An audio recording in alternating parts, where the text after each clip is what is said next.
Jayalalithaa మరణంపై doctors clarity ఇస్తున్నారు. Live చూద్దాం. His question was, Dr. Richard, No.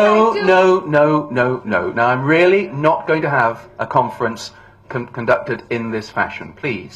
We will answer everyone's questions, but we're trying to deal with something from over. So let's just do each other the common courtesy of just taking our turns. His Excellency the Governor first visited her, and her condition was explained by the chairman and other doctors. The second time when he visited, he went into the ICU and he was able to see her through the glass door. And Madam Jayalalithaa showed a thumbs up, and which he also has expressed to His Excellency the Governor. But Governor told I can't meet our CM. But Governor told I can't meet our CM. Sir. Okay, so now I'm going to take the question from the gentleman with the microphone in the blue shirt. You, sir. The Governor, our Governor told I can't meet our CM. He told as a statement like this, like. இந்த மாதிரி நான் governor என்ன சொல்லியிருக்காரு, நான் வந்து முதல்வரை சந்திக்க முடியல அப்படின்னு தானே வெளியே வந்து சொல்லியிருக்காரு. நீங்க இப்ப பார்த்ததா சொல்றீங்க, தம்ஸ் அப் காட்டதா சொல்றீங்க. இல்ல சார், அவர் முதல் தடவை வந்த போது கீழே அவர் சேர்மன் ஆபீஸ்ல he was briefed about it. The second time when he came, you can even clarify with him very clearly. He has even made the statement. You can clarify with the principal secretary to the governor. You can clarify with him. He has very categorically said that he has gone into the ICU and he found her. Sir, முதல்வர் வந்து இன்னும் 2-3 நாள்ல வெளியே வீட்டுக்கு வந்துருவாங்க, சீக்கிரம் வந்துட போறாங்க அப்படின்லாம் சொல்லிட்டு இருந்தாங்க. மருத்துவ குழுலாம் சொன்னீங்க, எல்லாரும் செய்தியில சொல்லிட்டு இருந்தாங்க. ஆனா திடீர்னு அவங்களுக்கு வந்து கண்டினியூ பண்றாங்க. இந்த மாதிரி பண்ணதுக்கான அந்த கண்டினியூ பண்ணதுக்கான என்ன நடந்தது அதை சொல்லுங்களேன். Dr. Babu, what is his question is, you said she is on the road to recovery. Suddenly, how cardiac arrest ensued and how she deteriorated?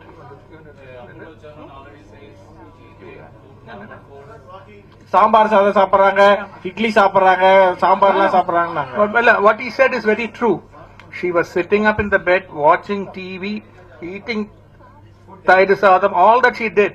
She was doing physiotherapy, not walking 1 kilometer, getting up from her bed, able to walk few steps. She was very weak, but doing all that. But yes, exactly. No, it is true. Just introduce. That's all. I can't give you a date, unfortunately. Dr. Richard, let me ask my question. I think I waited long enough. Let me ask my question. All right, so now there's a lady over here who is making the point that I've asked her to be quiet twice. So I'm going to give the question to you, madam. Sir, No. Thank you, Dr. Richard. My name is Rohini. I represent a television channel called India Today. Please, no, I'm going here. I'll come back to you in a moment. Dr. Richard and everybody there, my name is Rohini. I represent a channel called India Today. My question is, very briefly, can you give us a timeline? I know it's a long time, 75 days, but what exactly happened till the end? Because that's what we'd like to know briefly. Questions have been raised throughout the press conference, but if you can just tell us very briefly, what is the timeline ever since she entered the hospital till the end? So, I don't know whether I, of course, wasn't there the whole time. Dr. Babu can give you a high-level timeline, which I think he's already done, but we can reiterate those key points as the best of your memory. In all fairness to him, it's quite difficult to remember precise dates for a course like this, but I'm sure he'll do his best. Sir, ஒரே ஒரு கேள்வி. லட்சக்கணக்கான மக்கள். Please, we're about to hear an answer, sir. Sir. No, he's about to speak. Now, please. So the Honorable Chief Minister got admitted, as I said, on the 22nd night. Yes, 22nd of night. She was in the ICU with a non-invasive ventilator till the 28th or 29th, 6 days. Then she got intubated. After intubation, she had a tracheostomy done about 10 days after the intubation. After the tracheostomy was done, she was slowly weaned off the ventilator. So she got moved from the ICU to a room when she was off the ventilator, needing ventilator support only during night when she sleeps. Otherwise, she is always only on oxygen. During sleeping period, we put her just to rest. So I can't remember exactly when she was moved to the room. She was moved to the room and this was continued and the physiotherapy was enhanced till the day of the cardiac arrest, which is on the 4th. Do not know is the answer. It was a sudden event. It's a sudden cardiac arrest. If as doctors we could tell why everyone is having a sudden cardiac arrest, it will be very simple, but it is not. It was a witness sudden cardiac arrest that happened in the room. Yes, sir.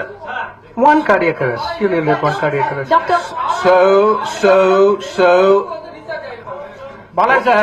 ஒரு வாரத்தில் மருத்துவமனையிலிருந்து வீட்டுக்கு சென்றிருக்கலாம். doctor here. Sir. Doctor. so please. Do you know how difficult it is to have 20 people shouting at you? Now, ஆமாங்க. we're going to go to this gentleman in a moment. பண்ணாங்க, treatment பண்ணாங்க.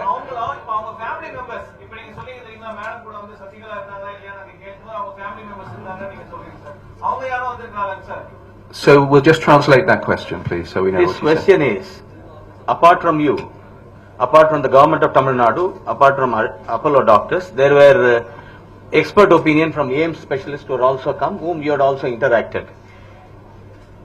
AIMS doctors have given their report to the government of India, and the report concurs with the treatment that has been given by Apollo Hospital. Doctor, why was her family members, Deepa, her... Sir, Deepa உள்ள என்ன allow பண்ணவே இல்ல அப்படினு சொல்றாங்களே. தெரியாது. இல்ல, அப்ப அவங்க தான உறவினர். இப்ப நீங்க சொல்றீங்க இது குடும்பத்துல beyond medical answer sir. Doctor இது here. பர்சனல் क्वेश्चन Doctor இதை ஹேண்டில் பண்ண முடியாது சார். இது ஒரு personal question sir. Doctor. So, gentlemen, family members listen, தெரியலன்னு சொல்றீங்க. I really, family members யாரா வந்திருக்காங்க sir. please. Now, we Medically, are here to try and help, but really, there's no point in this conversation if you're going to shout at us. Now, as to what was your question, please? One question. Why was her family member not allowed? Deepa, I think she's a blood relative. So that is not a question I can answer, I'm afraid. Balaji sir. Doctor here. Doctor here. Doctor here. வர sir.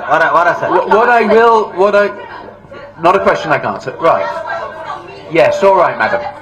Yes. Do you have any plan of taking her to London for treatment? So the issue of transferring to London was discussed at great length and kept under review. Now, the issue of transferring a critically ill patient is always a balanced one, because there clearly are risks to transfer, particularly a transfer of that distance. Having said that, you can move nearly anybody if you put enough resource and effort into it. So it's always a risk-benefit. The question is there some particular treatment that can be provided in the place you're going to that is not available in the place you're coming from? The facilities at Apollo are first rate, the team was highly expert, and it was being reinforced with extra opinion, as you've heard. So although we discussed this at considerable length, our shared view was that in that early phase, when she was on the ventilator and unconscious, that the things we were doing were going in the right direction, and that risk-benefit balance did not justify a journey of that length with the risks associated with it. However, we kept it under review. Later, of course, she was awake, and by then it was very clear that she herself did not wish to move. Once she'd woken up and was interacting as we've described, and it was obvious to me, and I'm sure you all know, there is no way we could tell the Honourable Chief Minister what she should or shouldn't do in this regard. So it became a matter of her choice, not ours. But that's how it worked. So I'm going to take a question from over here. Gentleman with your hand up, please. Can you please explain the last moments? You are not. You are last moments. So, He died of cardiac arrest. Sir, immediately it was explained that immediately the result was found. And actually, there is an opinion that it was delayed. The announcement was delayed. By 5:30, television channels began flashing that she was no more. At that point in time, can you please explain what happened? Basically, he's asking whether she Yes, died sir. earlier than the time Dr. Babu, you announced. are taking it? Okay. She had a cardiac arrest around about 5 o'clock. As I said, there was medical personnel in the room, so it was a witnessed cardiac arrest. The cardiac CPR was started immediately, and the ECMO team was informed immediately. The on-call cardiologist who is in Apollo Hospital came down within a few minutes. He's on the same floor as that's just above floor. The room where Yeah, she's admitted. Yeah. Where- So CPR, cardiopulmonary resuscitation was done immediately. It's not like it was a witness cardiac arrest. So CPR went on for about 20 minutes, and we didn't get a heart rhythm. That is when the decision was taken to put her on ECMO. So she was put on ECMO. Once you put a person on ECMO, we have to give them some time, at least 24 hours, to say whether it has worked or not. So that is the time that we gave to see whether the heart will restart or not. And at the end of 24 hours, when we reassessed her, there was still no own heartbeat. Only the ECMO machine was working. Then we realized that it was futile to continue care. And this decision was taken in consensus with all the doctors who were treating her, including the All India Institute medical team who had come down the previous day. On 3rd. Yes, and it was a collective decision that it is futile to continue therapy. That was then relayed to the government officials, senior government officials, and the family, and then we stopped the ECMO. Doctor, I have a question. Sir, one question, sir. Doctor, So I think I've made it clear that we are going to have some discipline in this meeting. So can we please? We cannot hear the questions if you all shout. So now, one question. அவர் ஒரு senior doctor, ஒரு கிளாஸ்மேட்ட கூப்பிடுற மாதிரி என் தலையை பார்த்தாவது நீங்க தெரிஞ்சுக்கணும், நாங்கெல்லாம் வயசானவங்கன்னு. At least இவங்களாவது இளமையா இருக்காங்க. ஏய் ரிச்சர்டுனா அவர் நம்ம விருந்தினரா வந்திருக்காரு, கொஞ்சம் ஒரு சகோதரருக்கு ஒரு மரியாதை இருக்கணும்னு நான் நினைக்கிறேன். சொல்லுங்க சார், சொல்லுங்க பிரதர்.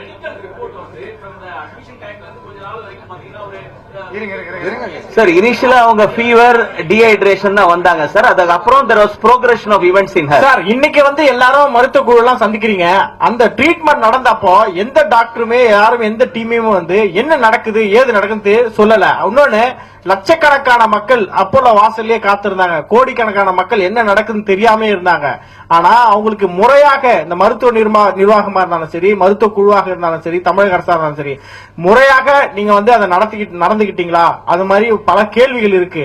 இதுக்கு நீங்க என்ன சொல்ல போறீங்க? ஒரு விட்னஸே இல்லன்றீங்க, சிசிடிவி உள்ள வைக்கல அப்படின்னு சொல்றீங்க. நீங்க இந்த பிரஸ் மீட் கொடுக்கறதுனால மக்கள்லாம் அவங்களுக்கு எழுந்த சந்தேகத்துக்கு என்ன தீர்வு, எதை சொல்லி நீங்க இது இப்படிதான் நடந்தது அப்படின்னு ப்ரூவ் பண்ண போறீங்க? please, I'm not going to ask Dr. Balaji to translate that, so I understand what the question is. The question is, will this press conference settle the issue that is raging? What was the treatment given to her and what was the disease process? And was there frequent bulletin? Was there, did the treating doctors meet the people who are waiting outside and discuss with them or tell them what was it? Whether bulletins were issued? So that is the question. I think there are a number. Please. There are a number of separate issues here. Now, I am not from here. I'm completely independent. I was asked to come and provide some help. I was not there for everything that happened, and there are elements of detail that I cannot possibly answer. However, I have a pretty good idea of what the process was. I was there to a large degree at the beginning, and during the period of time that I wasn't, I was in touch from a distance. And I can tell you that the process of care that was followed here was perfectly straightforward. There was no conspiracy, nothing strange happened. As you have heard, she got a severe infection. It was in her blood. It affected her heart. She became acutely unwell. She was brought to hospital. Her condition was stabilized and improved for a while. It then deteriorated again. She was put on a ventilator. She had a lot of supportive care with a lot of input from many doctors. She started to improve. She had a tracheostomy. She was woken up.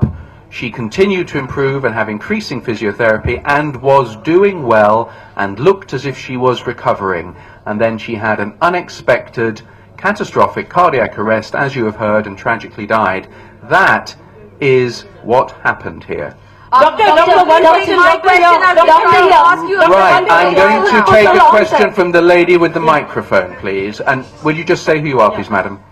Dr. Richard, Sorry, where are you from, madam? I'm from DD News. I'm Aisha. I'm from Doordarshan. Dr. Richard, you are a renowned doctor and you are known across the world. And today you are sitting here and justifying the treatment you have given to one patient. Have you come across a case like this in your life earlier? And still the replies are unconvincing, you know. Why is it that, somebody like you who has treated a patient, but still you're justifying this case, and even the replies are not convincing to the people. So what is your experience out of this entire case? How do you look at this entire experience of handling this case? So madam, what is it that we're saying that's unconvincing? Just help me with that, please. Well, there are so many questions arising. There are sub-questions arising. What happened in the last few days? There's so many things you answered. Even then there are questions related to that. So have you ever justified your patient like this before in your life? So I, of course, have, this is a most extraordinary situation. If you ask me though, have I seen exactly this happen in patients, this course of events happen? Yes, many times. Of course, to be put on the spot to justify in this fashion is very unusual. But to have this conversation with a family after someone has died and explain as best one can and try and have them understand the sequence of events, that it takes a while sometimes for people to deteriorate as much as they're going to, so they rally a bit, then they get worse, they go on a ventilator. That when you have sepsis like this, the process of recovery is long and slow. It isn't an on-off thing. To describe and have them understand this gradual process we have shared with you today, and then if there's a tragic ending, as there was in this case, to have them understand that these things do happen unpredictably in patients who have had the stress of a severe infection that's affected their heart on the background of chronic illness. There is nothing